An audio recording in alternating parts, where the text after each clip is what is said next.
Tetapi yang diwaspadai, nasionalisme kita udah luntur. Gitu. Ini berbahaya sekali. Karena salah satu menyebabkan bangsa mati ini, kalau terjadi pertentangan di internal anak bangsa sendiri. Gitu. Dan ini sudah pada puncaknya. Jadi kadang-kadang saya sedih kalau ikut acara untuk menyanyikan lagu Indonesia Raya.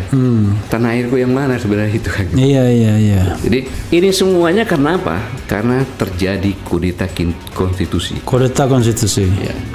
Maka kalau politik TNI itu negara dan setianya kepada negara, kapan mengkudeta? Kalau pemerintah sudah melanggar ideologi atau mengganti ideologi Pancasila dengan ideologi yang lainnya itu. Iya.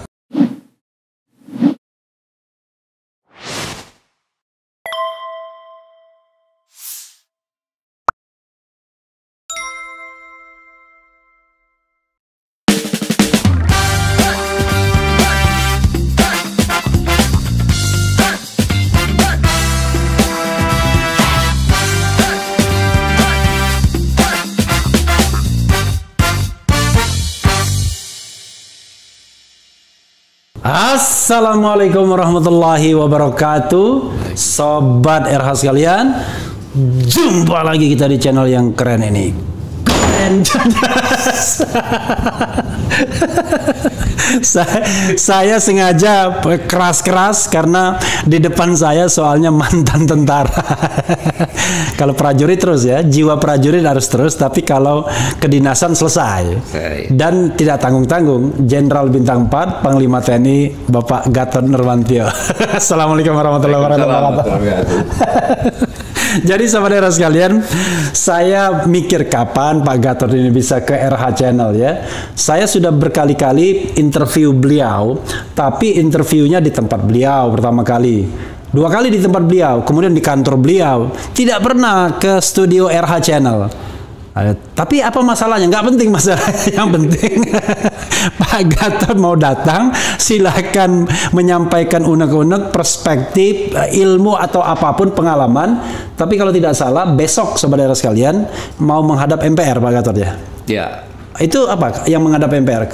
Kami. Oke, Koalisi Aksi Menyelamatkan Indonesia mau beraudiensi dengan pimpinan MPR. Ya, betul. Oke. Silakan, saya tidak tahu Pak Gatot mau mulai dari mana, terserah, pokoknya Pak Gatot ngomong. Silakan Pak Gatot. Bismillahirrahmanirrahim. Assalamualaikum warahmatullahi wabarakatuh. Waalaikumsalam warahmatullahi wabarakatuh. Salam sejahtera. Kalau Bung Raffi pun bingung, apalagi saya.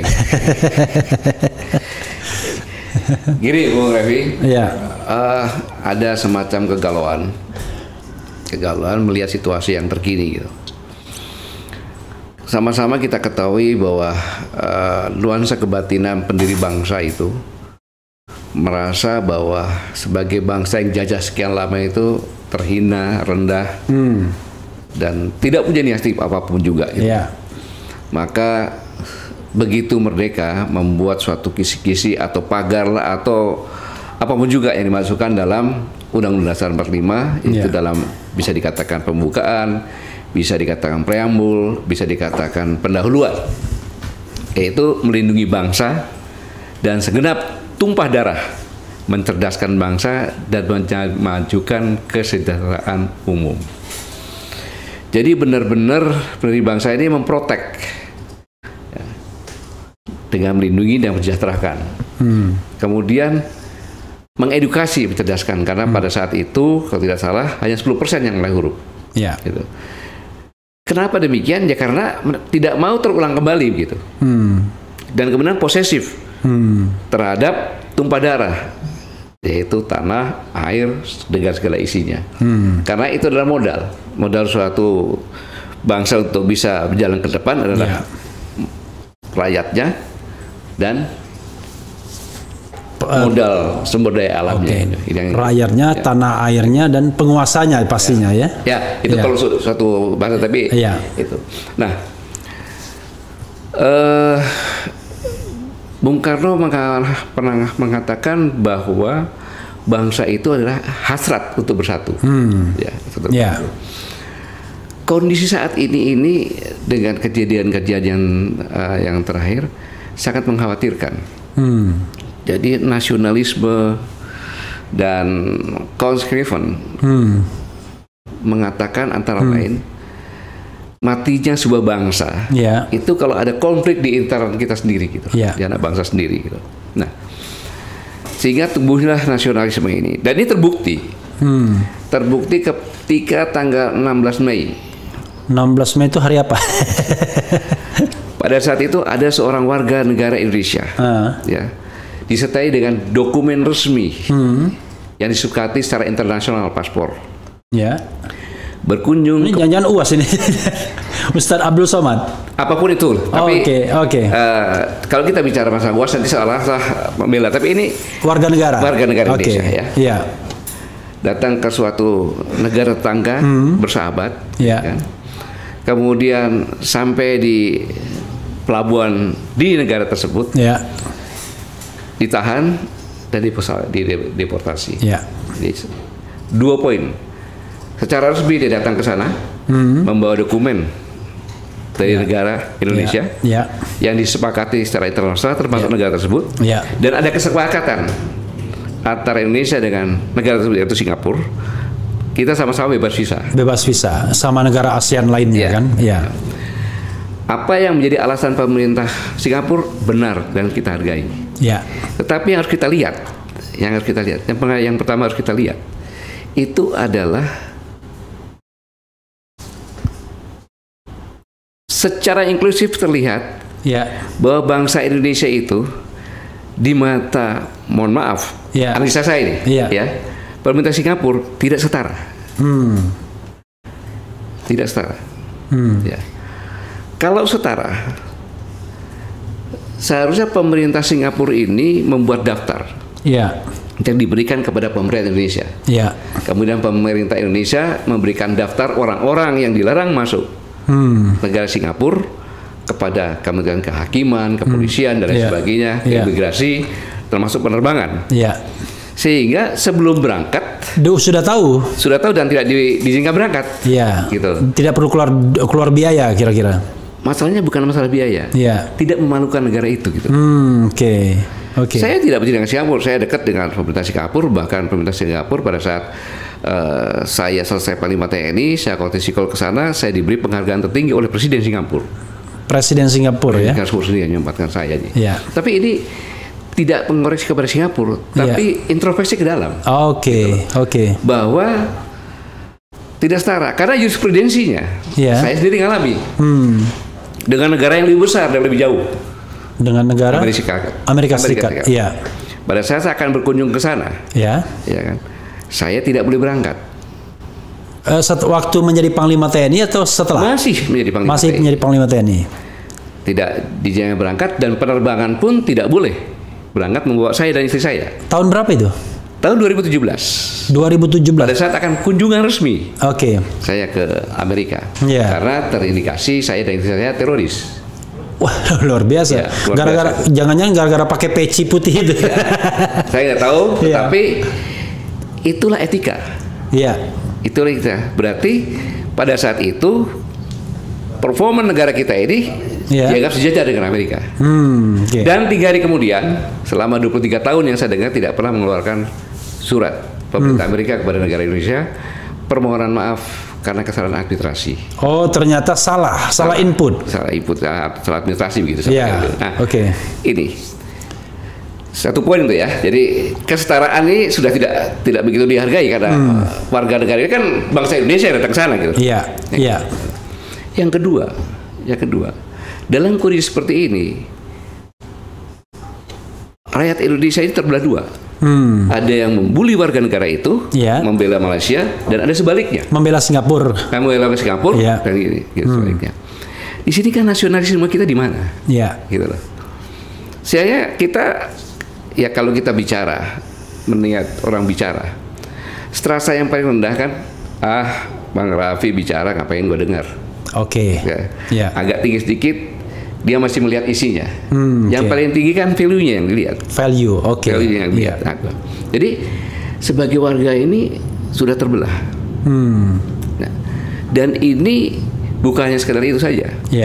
Contoh lainnya, 4 hari kemudian, tanggal 20, Bang Yos, mantan Kabin, mengingatkan. Oh, soal warga negara TKI. soal TKA. TKA Cina. Iya, soal TKA. TKA. Iya. Kan? Mengingatkan bahaya kan. Tapi ada yang menanggapi, bahkan anggota DPR, Iya. bahwa itu sara. Dari mana saranya? Orang ngomong tentang warga negara asing ya. Iya, kalau itu maaf ya, bukan apa contoh. Iya. Cina Jatim, Cina Jakarta, Cina itu Sara. Iya. Tapi TKA sara. Yang sara justru membuat sara juga yang bicara itu. Iya. Tetapi yang dipaspadai, nasionalisme kita udah luntur. Gitu loh. Ini berbahaya sekali. Karena salah satu menyebabkan bangsa mati ini, Iya. kalau terjadi pertentangan di internal anak bangsa sendiri. Iya. Gitu loh. Dan ini sudah pada puncaknya. Gitu. Ya. Dan situasi ini, Bu Raffi, yang saya katakan tadi, pembukaan ini sudah semuanya udah diabaikan semuanya. Iya. Melindungi bangsa udah nggak ada lah, ya kan? Kemudian apalagi tumpah darah. Bayangin 1% warga negara Indonesia, Iya. ya kan? Itu menguasai kurang lebih 43% sekian. Ada yang mengatakan bahwa lebih, belum lagi bangsa asing dan sebagainya. Iya. Jadi kadang-kadang saya sedih kalau ikut acara untuk menyanyikan lagu Indonesia Raya. Tanah airku yang mana sebenarnya itu kan. Iya. Jadi, nah ini semuanya karena apa? Karena terjadi kudeta konstitusi. Kudeta konstitusi. Ya. Jadi konstitusi yang di atasnya itu nggak dihargai lagi. Oke. Bawahnya. Sudah dikudeta, sudah bukan lagi tidak dihargai tapi sudah dikudeta. Gitu ya. Gitu. Sudah ditundukkan. Dan itu terang-terangan terjadi. Gitu loh. Contoh gampangnya saja lah. Undang-undang Cipta Kerja. Iya. Omnibus Law ya. Omnibus Law. Iya. Nah, pembuatannya, sistem pembuatannya bagaimana, dari demo banyak orang segala macam kan. Tapi pemerintah, eksekutif sama legislatif nggak peduli, gitu. Tetapi akhirnya Mahkamah Konstitusi menyatakan bahwa itu bertentangan dengan undang-undang yang lebih atas. Iya, Undang-Undang Dasar. Dasar Iya. 45. Tetapi yudikatif Mahkamah Konstitusi pun mengkodeta keputusannya sendiri. Dengan masih mengatakan berlaku 2 tahun. Berlaku 2 tahun. Oke. Gitu. Ini berbahaya. Ini berbahaya. Berbahaya apa? Kalau institusi-institusi di bawahnya itu melakukan hal yang sama, Selalu memberikan ruang ya. selalu memberikan ruang dan semau-maunya, dan ternyata terbukti juga. PLT ini tadi, Iya. ya kan? Menteri Dalam Negeri, ya kan?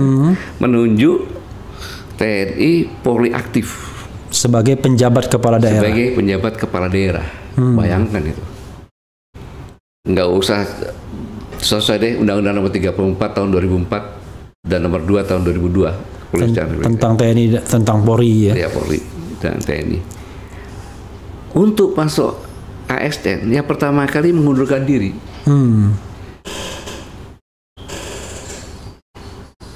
Yang dibolehkan jabatan-jabatan di institusi tertentu. Yang sudah disebut dalam undang-undang ya. Undang-undang gitu. Mahkamah Agung katanya. Ya. Sebagai hakim militer kan. Lemhanas, Basarnas, kemudian Bakamla, Kemhan. ya Kemhan, Iya. otomatis lah itu. Iya. Ya. Jadi itu. Mahkamah Konstitusi pun sudah menegaskan. Ya. Tapi berjalan saja gitu kan. Nah, ini kalau diikuti oleh institusi-institusi yang lainnya lagi, yang lebih berbahaya lagi, kan? Ini bisa ngambil orang semau-maunya nanti. Hukum pidana yang nggak dicuekin aja dulu sekalian. Iya. Kan? Contohnya, akhirnya kembali lagi seperti KUHP lagi, seperti zaman Belanda lagi. Iya. Pengakuan paling atas.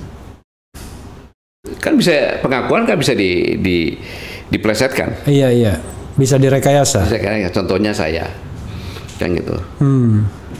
Kalau Idul Fitri, Idul Adha kan sholat Id di tempat saya kan, masyarakat sekitarnya ada datang kan gitu. Iya. Ya kadang-kadang adalah makanan, ada sekedar uang, Iya. gitu kan. Tiba-tiba di situ ada mantan teroris. Iya, iya. Kemudian entah berapa bulan kemudian dia tertangkap lagi dengan aksi teroris lagi. Iya. Pernah dibiayai oleh saya teroris. Karena ngasih amplop waktu Idul Fitri. Bisa aja jadi seperti itu. Wah, ini bisa juga ke saya nih. Orang datang sudah mengaku insaf, ya kan? Kemudian kita wawancarai, tiba-tiba bikin kejahatan lagi. Berat juga. Tapi kalau koruptor nggak diapa-apain tuh.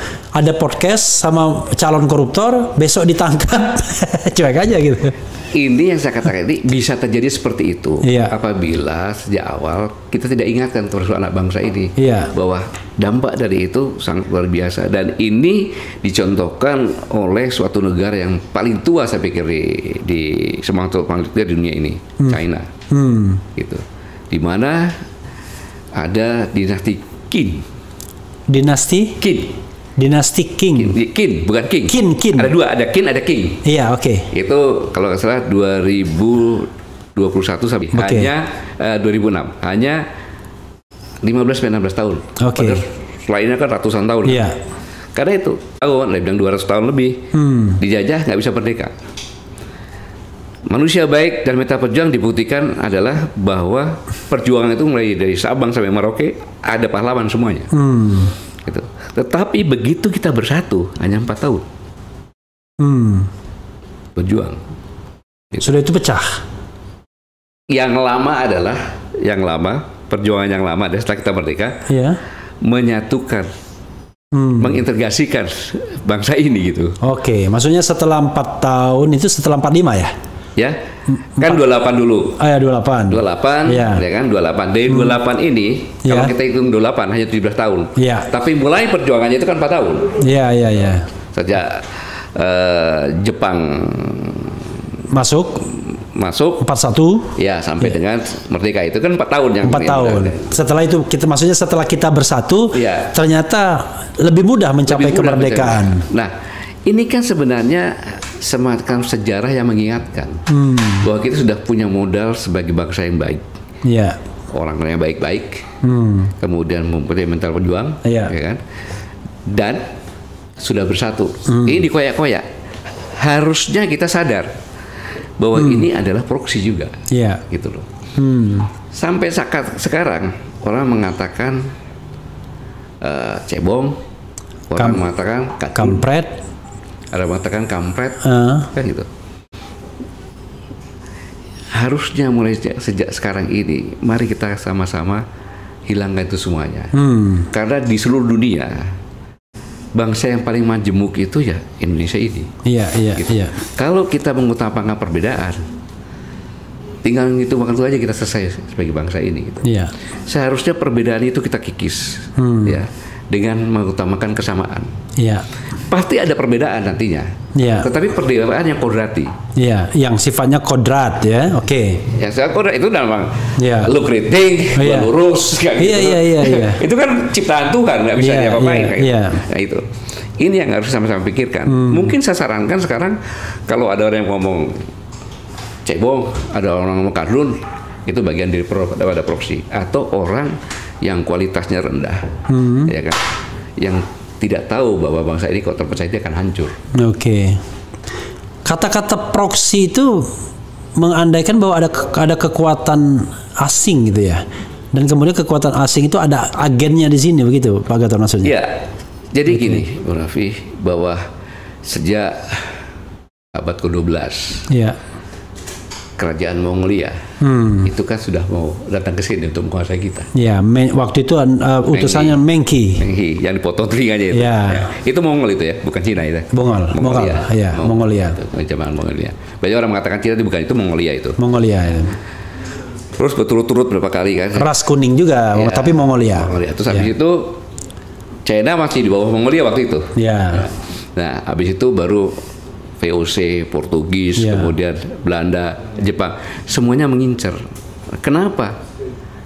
Di seluruh dunia ini sumber daya alam yang luar biasa ini, ya di Indonesia ini kita di ekuator, Ya. di hampir 2 samudra, dengan keperluan tempat ikan kawin. Tempat ikan kawin di sini. Luar biasa. Di semuanya kan gitu. Iya, iya. Nah, ini semuanya adalah harapan bangsa-bangsa semuanya.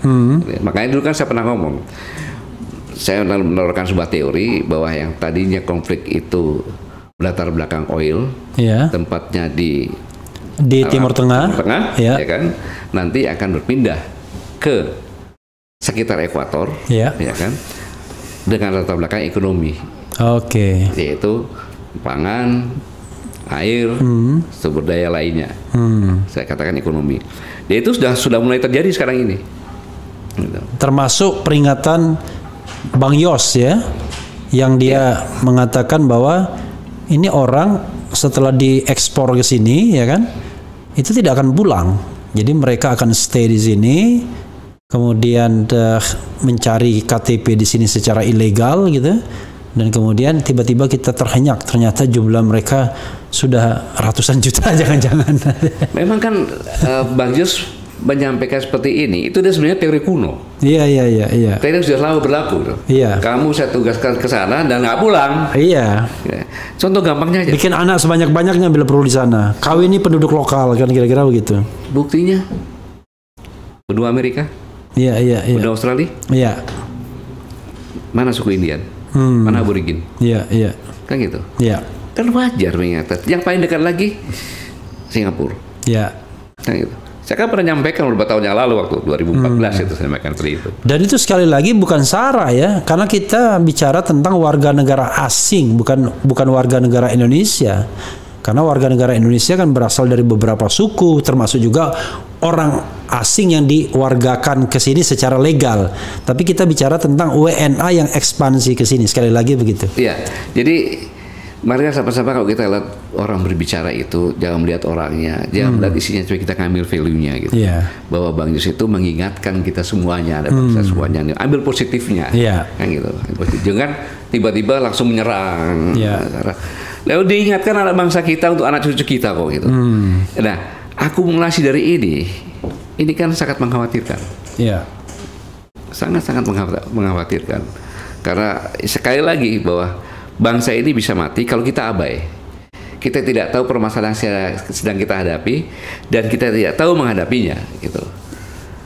Bung Raffi, kalau penyakit, kesalahan atau kekurangan atau penyakit sosial yang dilakukan oleh rakyat mudah mengobatinya. Tapi kalau kesalahan atau penyakit kesalahan sosial yang dilakukan oleh elit sulit merehabilitasinya dan berdampak panjang, gitu. Dan yang saya sampaikan ini adalah kebanyakan elit kan, bukan rakyatnya gitu. Mbak Gatot ya, ada satu yang membuat saya galau juga kalau kita bicara tentang, yuk kita hilangkan perbedaan, ya kan? Kita bersatu, oke. Secara umum pernyataan itu kan baik, bagus ya, kita harus bersatu. Tapi kan persoalannya kan di dalam bangsa itu kan ada orang yang korup misalnya ya kan. Ada yang oligarki yang ingin menguasai ekonomi dan politik. Ada katakanlah penguasa yang tidak sesuai dengan konstitusi perilakunya atau kebijakannya.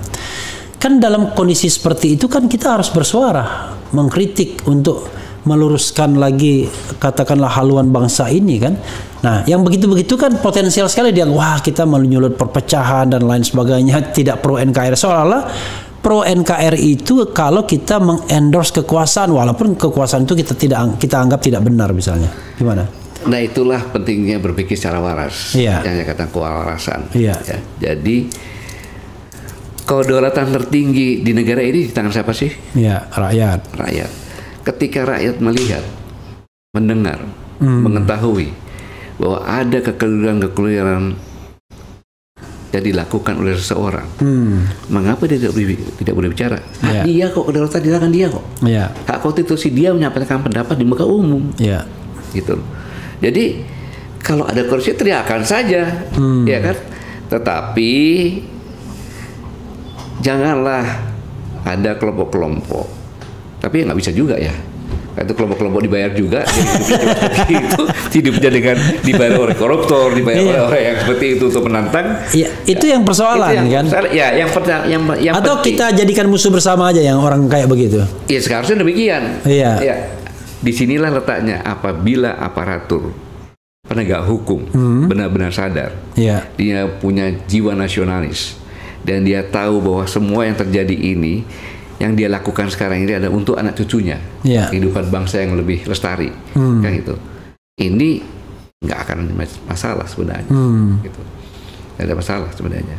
Tapi kan kadang-kadang dengan situasi yang sekarang ini, yang waktu di TNI saya katakan bahwa jangan sekali-sekali jadi pelacur politik, itu yang berbahaya. Gitu. Akhirnya dia kesampingkan semuanya, seolah-olah dia hidup hanya di alam sekarang ini untuk dirinya sendiri. Ya udah dilakukan itu semuanya. Ya makanya saya kan teorinya kan sederhana. Air sama minyak kan nggak mungkin disatukan. Ya. Orang yang ingin melihat bangsa ini makmur, sejahtera, nggak mungkin lah bersatu dengan oligarki dan koruptor, kan begitu teorinya. Betul sekali. Jadi yang saya sampaikan kudeta konstitusi ini, ya kan, dampaknya sangat luas, sangat luas. Sangat luasnya begini. Akibat ini semuanya, akumulasinya, sekarang yang mengatur bangsa ini tidak lebih dari 10 orang. Ketua-ketua partai koalisi, plus presiden. Apapun bisa dilakukan. Apapun dia bisa lakukan. Udah terbukti. Gitu. Jadi kalau ketua-ketua partai koalisi itu 7 jumlahnya. Presiden 8. Nggak sampai 10 kan dia bilang. Nggak sampai 10. 8. Nah, kalau 8 ini kan kalau ditambah posisi 10 persis. Yang 8 ini melakukan apapun juga sekarang ini sama aja. Kalau itu yang saya sampaikan salah, Menteri Dalam Negeri ditegur dong. Iya. Kamu salah ini. Nggak boleh seperti ini, kan gitu. Kondisinya, gitu. Nggak mungkin ada undang-undang cipta kerja yang prosesnya seperti itu, kan gitu. Undang-undang Minerba itu yang lebih KPK dan sebagainya, kan gitu. Ini, bayangkan. Ditambah lagi, Bung Raffi, oligarki politik ini bersinergi dengan oligarki ekonomi. Gitu. Yang ekonomi ingin mempertahankan kekayaannya, dalam arti kata bukan mempertahankan kekayaan stabil, tetap mempertahankan kekayaannya bertambah-tambah terus, ya kan? Yang oligarki politik ingin mempertahankan kekuasaannya mungkin sampai 30 tahun yang akan datang. Maka dibuatlah seperti ini. Tapi yang paling hebat sekarang ini oligarki ekonomi dan politik itu di satu tangan. mulai muncul di satu tangan. Ya, bisa. Kalau dulu kan kata siapa ya kemarin? Kalau zaman Orde Baru, kata Masinton waktu itu, oligarki ekonomi itu paling berada di halaman. Ya kan? Supplier jadi kan? Supplier politik. Tapi sekarang enggak, mereka udah masuk ke halaman, ikut juga membuat kebijakan. Bahkan bisa mengungguli. Iya. Mengungguli.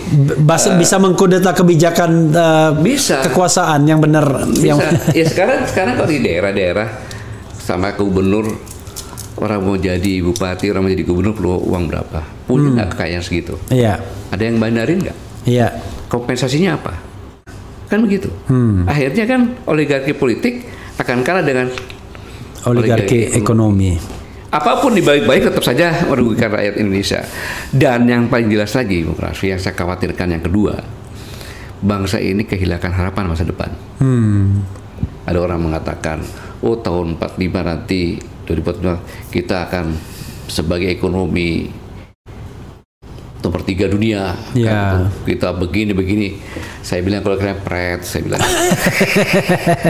Nah, itu sekarang, kalau lurus gitu ya, kalau sesuai dengan relnya gitu.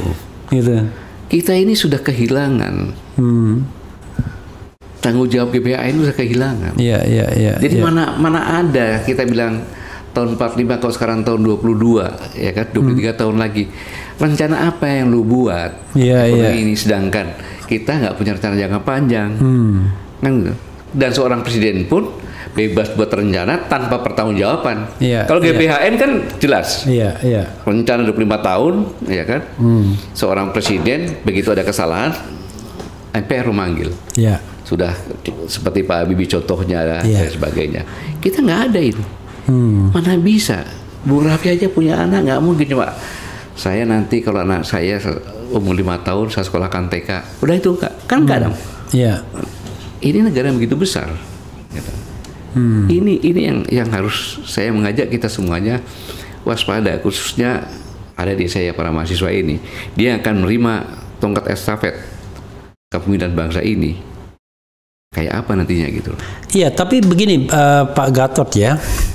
Orang dengan gampang mengatakan, orang-orang kayak Pak Gatot ini, termasuk saya juga, kamu kan karena tidak sedang berkuasa, ya kan? Tidak dapat kue kekuasaan, ngomongnya begitu gitu.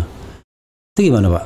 Kan selalu ingin dibusukkan dengan tadi, orang tidak melihat value-nya, tidak melihat apa yang diomongkan, tapi melihat orangnya aja, gitu. Padahal kalau kita berharap omongan ini dari kekuasaan, nggak ada juga. Jadi kalau saya, karena mereka melihat segala sesuatunya baik-baik aja tuh. Jangan begitu, Pak. Gitu. Iya. Di keluarga pun saya sama, Pak. Oke. Iya kan?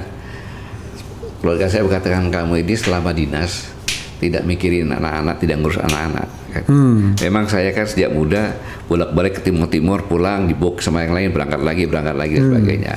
Iya. Nah, tetapi Bung Rafli, sebagai seorang laki-laki, ya, saya tentunya kalau di tingkat akademik sudah summa cum laude. Saya seorang laki-laki, saya menikah, saya punya summa cum laude waktu akmil. Bukan, sebagai seorang laki-laki. Oh, oke, ya. Oke. Seorang laki-laki, saya dewasa, saya menikah, ya kan. Kemudian saya punya anak, anak saya sekolahkan sampai S2, karena perjanjiannya cuma S2, S3 dibayar sendiri kan. Gitu. Oke. Kemudian sudah menikah, sudah punya cucu, yang laki-laki punya cucu perempuan, yang perempuan punya cucu laki-laki, dan sekarang tambah lagi. Udah paripurna pokoknya. Paripurna lah. Sebagai seorang pegawai negeri TNI, saya udah mencepati jabatan tertinggi sebagai Panglima TNI. Dengan pangkat saya juga tertinggi, ya kan? Kemudian saya pensiun tidak kurang, tidak kekurangan. Kan gitu. Nah, lalu saya bertanya, merenung, saya kebiasaan merenung, saya bertanya, berkomunikasi dengan diri saya, dengan Tuhan, dengan batin saya. Sudah diberikan semuanya, apa yang belum? Ternyata saya ingat ada satu yang sangat krusial dan sangat luar biasa. Jadi sambil mengingatkan semua purnawirawan dan TNI juga, bahwa saya pernah bersumpah pada tahun 82, demi Allah saya bersumpah akan setia kepada negara kesatuan Republik Indonesia yang berdasarkan Pancasila dan Undang-Undang Dasar 1000. Itu sumpah itu waktu masuk akmil atau waktu lulus akmil? Begitu lulus akmil disumpah, tapi tidak katakan Tan Gatot, bersediakah saudara-saudara disumpah? Saudara-saudara bersumpah, kan kita bersedia. Dengan cara apa? Ada yang Islam ikuti kata-kata saya di atas Al-Quran. Jadi itu tidak selesai walaupun saya punya tugas. Gitu loh. Sampai mau masuk liang kubur baru itu selesai. Maka begitu yang saya ceritakan tadi saya khawatir, wajar saya bicara. Tapi tanggapan orang ya biasa-biasa aja. Orang bilang saya gak dapat jabatan. Kita yang punya insting, punya naluri, punya tanggung jawab untuk mengingatkan terhadap bangsa, jalan saja, nggak usah takut. Dibilang apa aja cuek saja, namanya orang kan, pernyataan mereka kan macam-macam, ya nggak apa-apa, tidak salah juga gitu, Bu. Gitu. Jadi acuh saja, jalan saja gitu kan. Saya sih sebenarnya juga nggak risau ya Pak Gatot ya. Kalau katakan lagi nih, kita kan menjalankan peran intelektual. Saya mengatakan tidak hanya intelektual secara horizontal, tapi profetik, tanggung jawab kita sebagai insan ciptaan Allah ya, ciptaan Tuhan.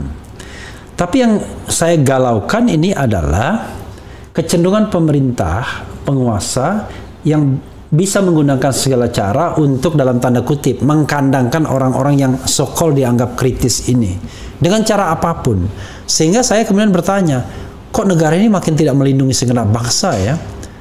Kita tidak minta apa-apa dari negara, ya kan? Tidak minta jabatan, tidak minta kekuasaan, tidak minta uang dari negara. Cuma kita pengen minta kebebasan, dan itu pun bukan minta. Kebebasan itu kan hak kita yang memang sudah diberikan oleh konstitusi, dan penguasa harus tunduk juga pada itu. Jadi penguasa itu kebebasan itu bukan punya dia yang diberikan ke warga negara. Enggak, kewarganegaraan itu sejak dia lahir sudah memiliki yang namanya freedom itu. Kebebasan berkumpul, bersikap, mengeluarkan pendapat sebagai hak asasi manusia yang menjadi hak konstitusional.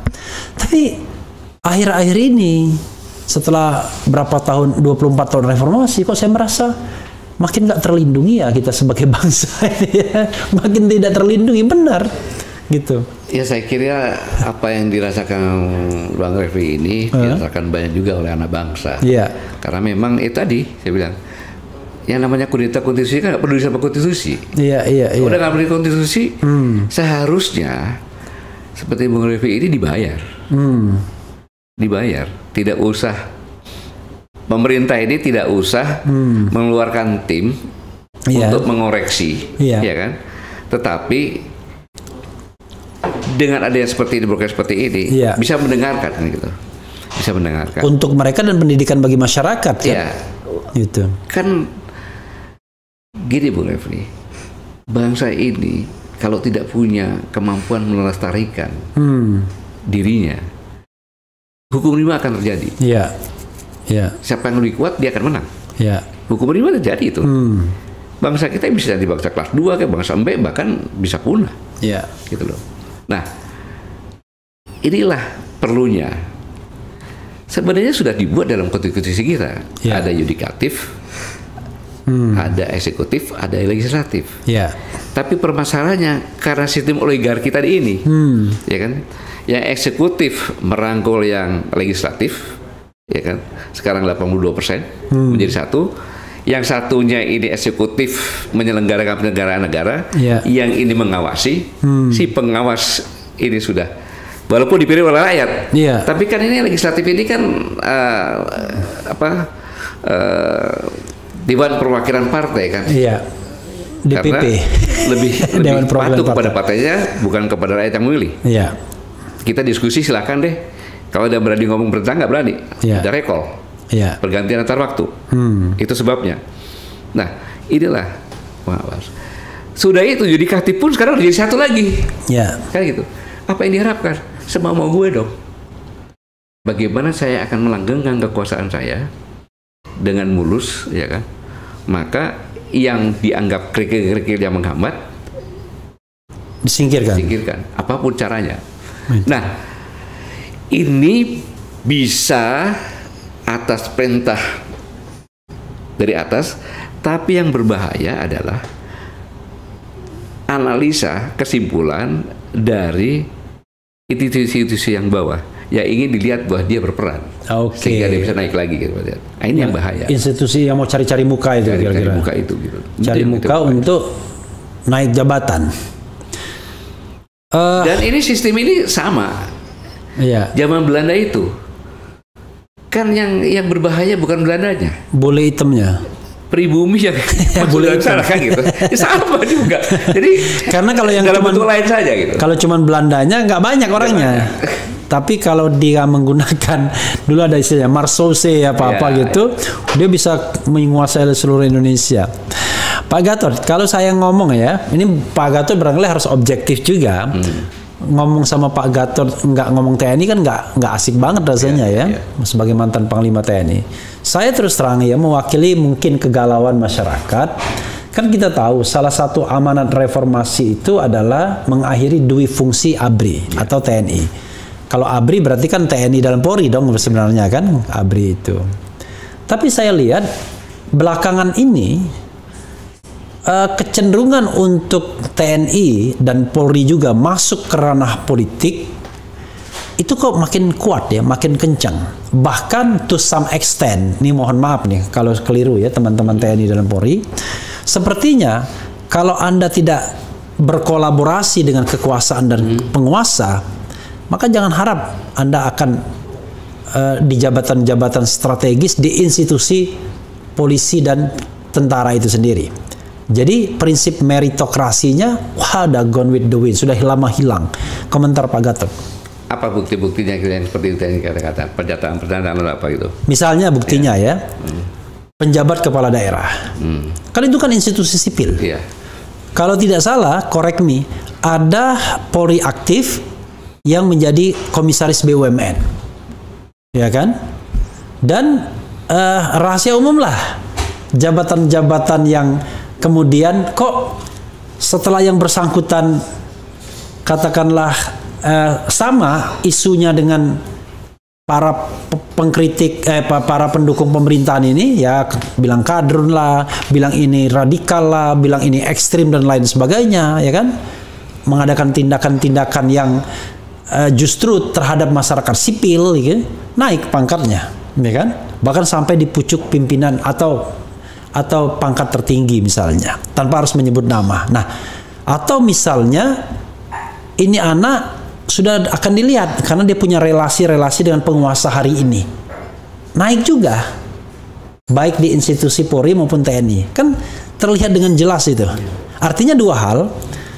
TNI dan Polri aktif itu di deploy ke jabatan-jabatan sipil, atau TNI dan Polri aktif akan naik jabatan kalau dia punya kolaborasi dengan kekuasaan yang sedang berkuasa. Kalau TNI jabatan apa kira-kira? Kenapa? TNI. Apanya? Yang dikatakan di luar undang-undang. Penjabat kepala daerah hari ini, ya kan? Ya, yang PLT ya, PLT ya. Kemudian komisaris kita harus cek karena yang saya TNI sampai saat ini tidak. Yang saya temukan adalah polisi gitu ya yang aktif. Kemudian jabatan di luar yang disebutkan undang-undang seperti BNPB. Itu kan Badan Nasional Penanggulangan Bencana kan nggak ada di undang-undang itu sebenarnya.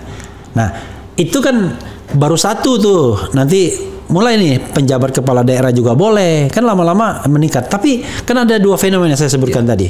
Satu, dideploy ke jabatan non-TNI dan non disebutkan di dalam undang-undang, yang tidak disebutkan undang-undang. Tadi harus menggandul dengan kekuasaan atau punya relasi dan kekuasaan untuk jabatan, untuk karir meningkat. Kan itu fenomena yang jangan diketahui. Itu. Iya. Ada pernyataan-pernyataan mungkin yang misalnya pernyataan apa? Yang menunjukkan bahwa ya dapat dikatakan untuk mendekati relasi-relasi gitu sebagai itu sebuah fenomena yang kita lihat dan kemudian sudah menjadi semacam public discussion kan, ya kan, gitu.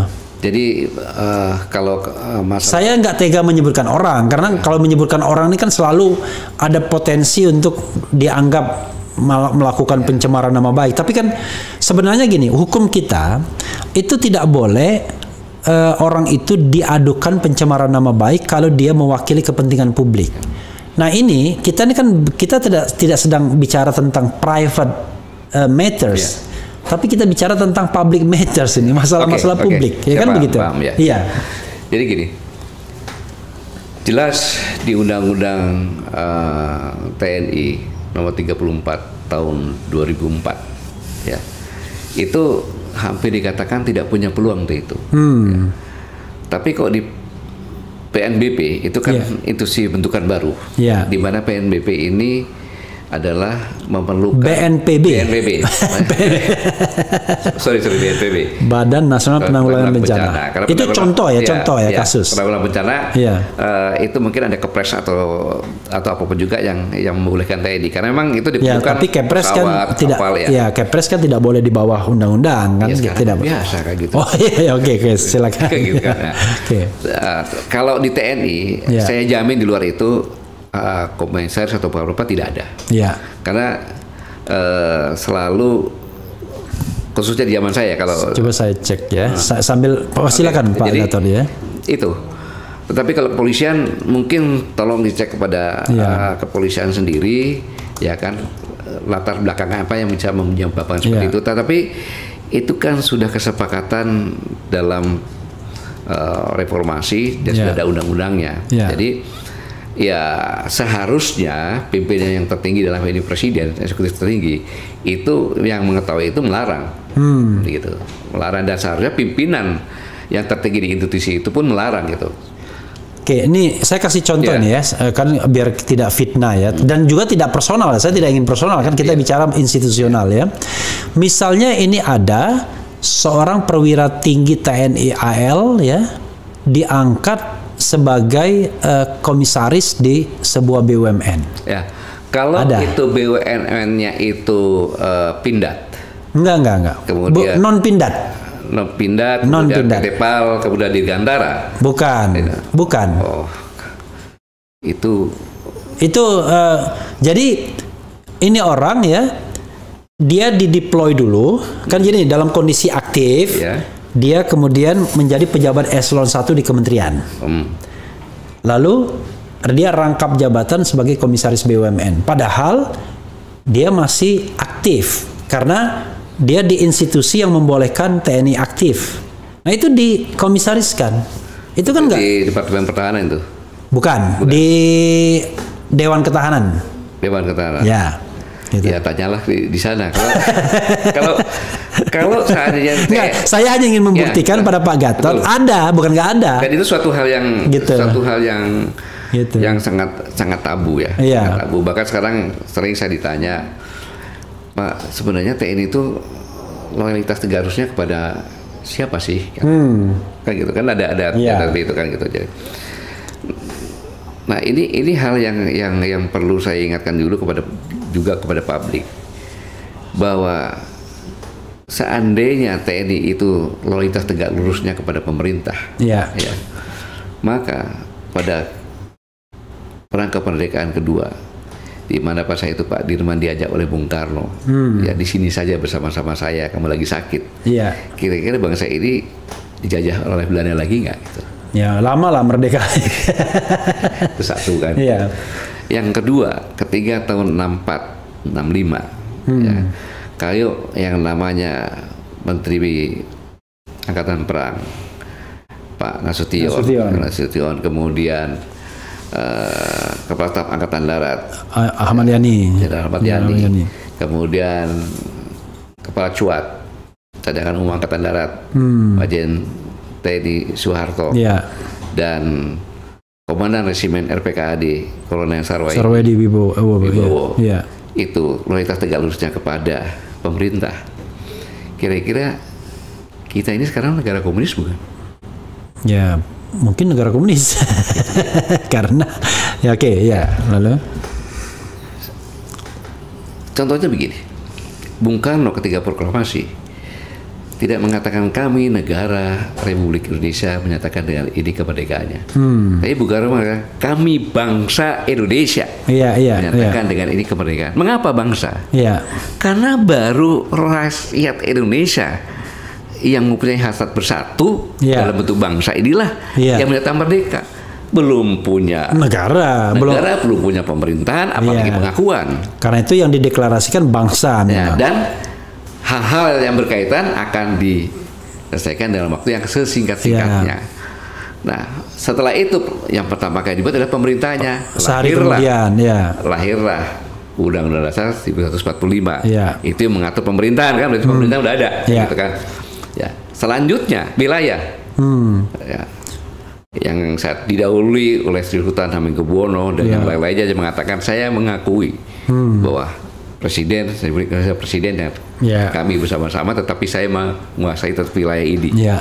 Maka sudah ada wilayah. Maka sebenarnya negara ini pemilik sahamnya adalah kerajaan-kerajaan. Seperti itu. Ya. Tanpa itu tidak, gitu loh. Pemilik modal saham tadi ini. Nah, setelah itu, setelah ada rakyatnya, ada Pemerintah, ada wilayah, pengakuan Palestina, Ya, Pakistan, Mesir mengakui. Nah, itulah. Jadi kalau ada orang yang mengatakan bahwa TNI itu tegak lurusnya kepada pemerintah, mengkerdilkan TNI, polisi aja kepada negara kok. Iya. Makanya sumpah prajurit itu sumpahnya kepada negara. Iya. Kayak gitu. Doktrinnya sampai kode etik perwira pun negara. Nggak ada satupun di doktrin TNI yang tahu. Iya. Tidak ada menyebutkan pemerintah, tapi negara. Gitu. Nah, ini perlu diingatkan karena sekarang ini kan seperti Bung Raffi sampaikan kan, mengadakan pendekatan-pendekatan kepada politik. Iya. Ya kan? Pak Dirman pernah mengatakan, pelihara TNI, pelihara angkatan perang kita, jangan sampai dikuasai oleh partai politik manapun. Juga ingat bahwa prajurit kita bukan prajurit sewaan, bukan prajurit yang mudah dibelokkan haluannya. Kita masuk dalam tentara karena keinsafan jiwa dan bersedia berkorban bagi bangsa dan negara. Jadi tabu tentara itu berpolitik, politik tentara adalah politik negara, gitu loh. Nah, inilah yang seharusnya diluruskan, disadarkan kepada semuanya, gitu. Jangan menjual institusinya ya, kepada politik manapun juga, gitu. Dan politikus juga, tolonglah kalau ingin selamat ya, jangan ingin selamat bangsa ini ya, jangan menarik TNI maupun Polri kepada politik. Tapi kalau kecenderungan politik sipil untuk menarik TNI itu memang besar, Pak. Kenapa? Karena mereka itu kan kayak kerajaan zaman dulu berperang lawan kerajaan lain, tapi karena nggak mampu kerjasama sama Belanda, kira-kira begitu. Jadi itu ada kecenderungan begitu juga karena dia menganggap bahwa kalau dia di backup oleh TNI, di backup oleh polisi, dia merasa lebih nyaman untuk ngembat orang, kira-kira begitu. Jadi akhirnya menjadi suatu kewajaran begitu ya. Ya. Nah, karena itu disiplin kan harus di TNI dan di Polri-nya, bukan di sipilnya. Ya betul. Makanya gitu. Dulu saya pernah katakan, benar yang saya katakan, jangan sekali-sekali kamu menjadi pelacur politik, buat politik. Itu tujuannya kata-kata yang kasar itu bisa dikenang. Mengapa saya bicara? Saya tidak pernah bicara kasar seperti itu. Ya karena ini sangat berbahaya, berbahaya sekali. Saya ingin menyentuh nurani kita ya sebagai bangsa dengan melihat fenomena pertama saja tadi Pak, tentang UAS tadi. Saya juga merasa miris. Saya mengibaratkan kita ini kayak rumah tangga. Rumah tangga itu ada bapak ibu dan katakanlah 2 anaknya misalnya. Anak bapak ini karena melihat anak satunya dia manja. Anak satunya dia perlakukan diskriminatif. Lalu anak yang diskriminatif ini protes kepada bapaknya, kan wajar, ya kan? Kok bapak nggak adil, bapak diskriminatif. Anak yang satunya karena merasa dimanja oleh bapaknya, nimpe kita, ya kan? Oh nggak bener tuh bapak nih, jadi kita ribut di antara keluarga itu, antara bapak sama anak, ya kan? Anak sama saudara. Oke, itu ribut di antara keluarga kita. Tiba-tiba ada tetangga kita bantu anak yang dimanja tadi, ya kan? Atau membenarkan bapak tadi, menyalahkan anak yang didiskriminasi tadi. Saya mengatakan harusnya bapak yang dibantu tadi marah. Ini ya, walaupun dia ini protes saya, ini anak saya.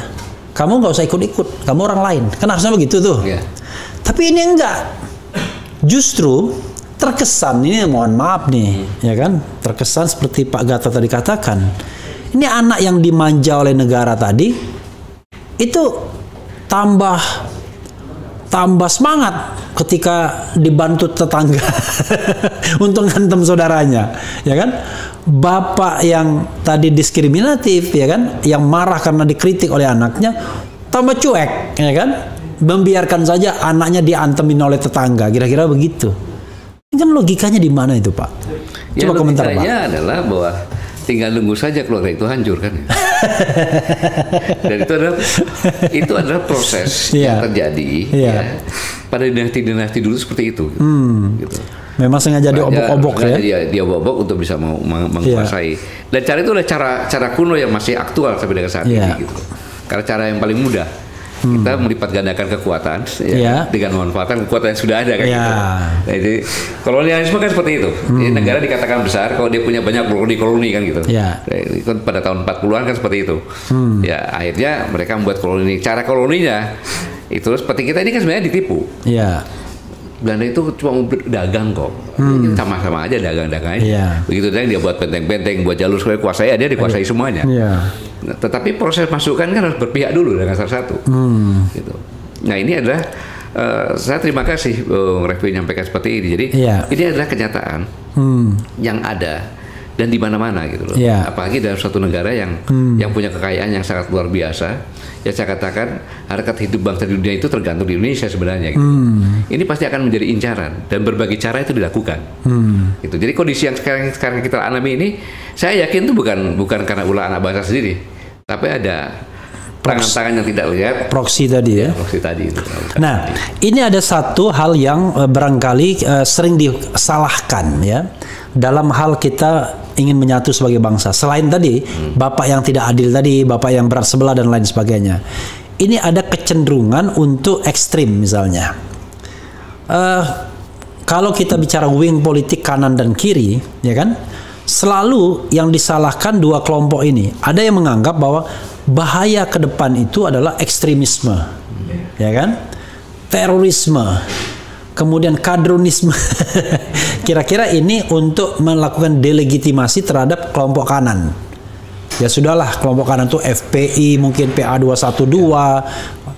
Tapi kemudian ada juga kelompok yang kiri yang dianggap akan merusak bangsa ini. Cuma bedanya kalau kelompok kanan terlihat dan kadang-kadang menjadi bulan-bulanan orangnya karena terlihat mungkin ada siapa itu dan lain sebagainya. Kalau kelompok ini nggak terlihat, tapi dia menjadi bahaya yang Pak Gatot sendiri concern. Sebenarnya kalau kita melihat bahaya seperti itu, di mana titik amannya bagi bangsa ini sesungguhnya? Apakah real yang namanya ancaman-ancaman kanan dan kiri itu? Silakan Pak Gatot. Jadi saya memberanikan diri bahwa bangsa ini kodratnya adalah ada kanan, ada nasionalis, ada kiri. Itu kodrat. Ya, kodrat. Saya katakan kodrat karena jumlahnya masing-masing itu di atas 40 jutaan. Baik yang kanan, kiri maupun nasionalis. Dengan jumlah kita sekitar sekarang 270-an kayak gitu. Jadi, nah, sekarang ini saya hanya mengingatkan saja bahwa pembiaran perbedaan yang disampaikan Mbak Rafli tadi, pembiaran perbedaan pendapat aja tentang masalah-masalah yang fundamental, ini ke fundamental, kan?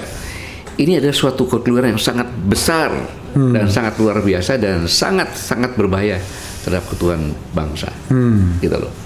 Jadi saya katakan tadi, marilah kita mengecilkan perbedaan itu, gitu. Nah, kata tadi, kecilkan perbedaan itu, ya kan, tonjolkan persamaannya. Mau kiri, mau kanan, mau tengah. Sama-sama kan itu bangsa Indonesia. Kan itu. Sama-sama ingin bangsa ini maju. Kan ya, sama-sama ingin bangsa ini damai. Sama-sama ingin bangsa ini sejahtera. Dan ujungnya sama-sama bangsa ini akan besar dan lestari. Tidak punah karena hukum rimba. Sepanjang dalam wadah negara kesatuan Republik Indonesia dan Pancasila tentunya ya. Jadi Pancasila ini kalau saya jabarkan menurut saya itu adalah sebagai kritis. Atau cermin. Ketuhanan Yang Maha Esa. Setiap agama apapun boleh. Sehingga saya sebagai manusia, kalau saya berbuat salah, berbuat kejahatan apapun, dikritik oleh ketuhanan Yang Maha Esa, agama saya ini kan, kebenaran, kemanusiaan yang adil dan beradab. Itu juga kritik. Antar manusia kamu perlakukan orang lain secara manusia yang sesungguhnya dan beradab. Sampai kepada ke atas, sampai dengan pejabat, sampai dengan presidennya harus melakukan rakyatnya orang yang adil dan beradab. Kemudian dikatakan tadi bahwa bangsa adalah hasrat bersatu. Jadi sehebat-hebatnya anak bangsa, dia orang yang baik-baik semua berkualitas, mempunyai daya juang yang luar biasa, tetapi tidak bersatu, itu akan hancur. Nah, untuk memelihara ini dalam menyelesaikan suatu musyawarah mufakat, itu dengan musyawarah sehingga tidak ada yang dikalahkan. Gitu. Maka keadilan sosial akan terjadi. Nah, kembali lagi, mari saya mengajak semua anak bangsa, ya kan, perbesarlah persamaan, kurangilah perbedaan-perbedaan tersebut, ya kan, sampai dengan perbedaan yang kodrati tadi, yang tidak bisa diadukan lagi. Gitu. Nah, akhirnya apabila kita bisa ini, kita akan bisa maju lagi bersama-sama. Saya tidak pernah saya memusuhi anak-anak PKI. Yang saya ingatkan adalah bahaya seperti ini bisa terulang lagi, kan berbahaya. Jadi marilah kita berbicara pada alur kebangsaan. Gitu. Yang saya katakan lagi, berbicara adalah persamaan yang dikatakan. Kalau kita begini terus, sudah dipecah kiri dan kanan, kemudian dipecah lagi dengan kadur sama cebong, ya kan? Terus dipecah lagi dengan pengkhianat sama ini, akumulasi ini ini berbahaya. Ingat bahwa kalau bangsa ini gagal membuat kualitas anak bangsanya, ya, rakyatnya menjadi berkualitas, menjadi tidak berkualitas, tidak punya daya juang, tidak bersatu, sama saja bangsa ini memelihara budak-budak. Karena dia akan menjadi budak nanti oleh negara lain yang akan di sini, gitu. Itu yang bisa saya sampaikan, Bung Raffi.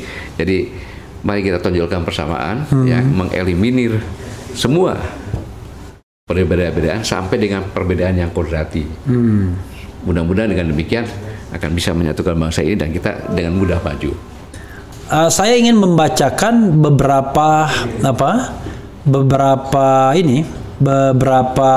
masukan, ya, dari mereka tentunya. Mungkin hal-hal yang barangkali yang penting, ya, yang kira-kira yang kalau ngata-ngatain biasa. Kalau ngata-ngatain itu biasa itu, ya.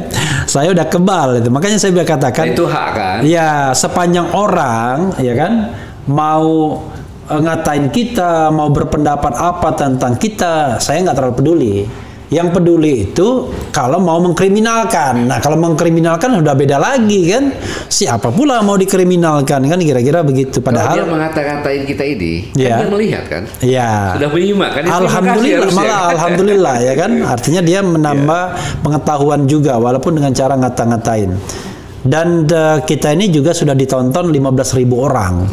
Jadi udah lumayan lah 15.000 orang, dan yang masih mantengin itu 2.000-an yang ini. Jadi terus bertambah, insya Allah bertambah, ya, dan insya Allah bermanfaat. Ini ada beberapa yang saya ingin, wah ini dari awal tuh agak banyak sih memang yang komentar. jadi nggak gampang juga. Pak Gatot, kapan Cina pernah mengakui kemerdekaan Indonesia? Nanti Pak Gatot jawab secara umum aja, ya, tinggal dipilih. Kemudian yang nasionalis akan dicopot siapapun orangnya. Kemudian bongkar semua Bung RH dan Pak Jenderal GN. Kami tidak sedang membongkar, kami sedang membangun, yaitu membangun persatuan, ya.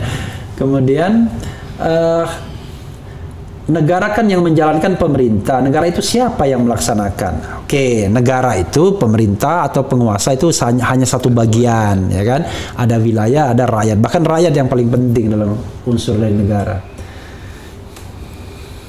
Berarti kudeta militer itu tidak melanggar sumpah prajurit dong, tanda tanya, ya. Hati-hati juga nih, bilang, wah ini loyalitas pada negara. Jadi kalau penguasa, orang-orang sipil itu selalu ingin menarik TNI dan Polri karena merasa kalau di backup oleh TNI dan Polri aman hidupnya, kira-kira begitu, ya kan?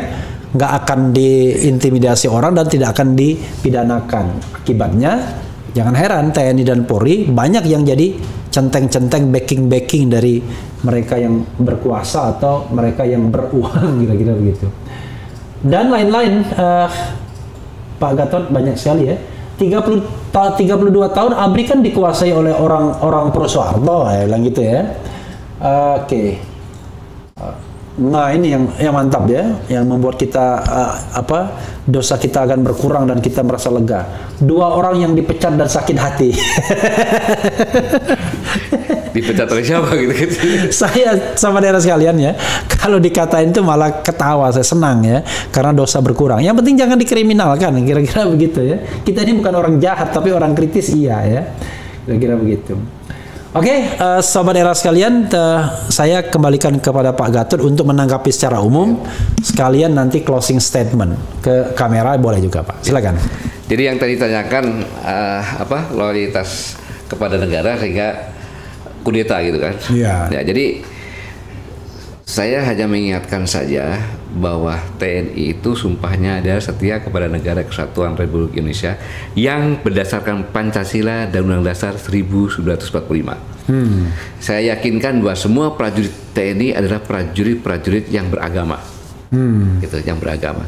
Dan semua prajurit TNI pasti disumpah. Iya.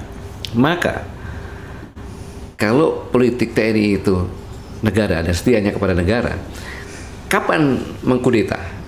Kalau pemerintah sudah melanggar ideologi atau mengganti ideologi Pancasila dengan ideologi yang lainnya itu. Iya. Itu nggak usah diperintah, pasti akan kudeta. Iya. Pasti akan kudeta. Iya. Di luar itu tidak ada kata kudeta begitu ya. Oke, tapi itu pun harus segera dikembalikan kepada kepemimpinan sipil Ya. dengan cara-cara yang demokratis. Iya. Kan di Spanyol kan pernah misalnya Jenderal Franco melakukan kudeta, tapi setelah itu dia mengadakan pemilu yang demokratis sehingga tertib order sosial masyarakat dan dengan civil values tetap terjaga gitu. Ya, memang dalam kondisi seperti ini pemerintahan sementara boleh. Iya. Ya, tetapi Iya. habis itu segera diatur kemudian pemilihan secara demokratis Sesuai dengan konstitusi, sesuai ya. konstitusi Iya. dan kalau ada pemimpin yang sipil yang memimpin, ya itu tanda kemajuan yang bagus saya pikir gitu. Silakan Pak Gatot untuk closing statement kepada sobat era sekalian mungkin. Saudara-saudaraku sebangsa dan setanah air, dalam kondisi apapun juga, saya hanya mengingatkan, mari sama-sama kita jangan abai.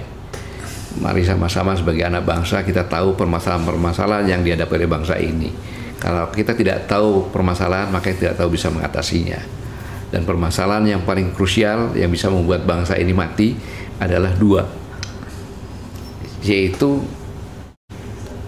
perpecahan di intern anak bangsa, yang kedua pemerintahan yang tidak berkualitas.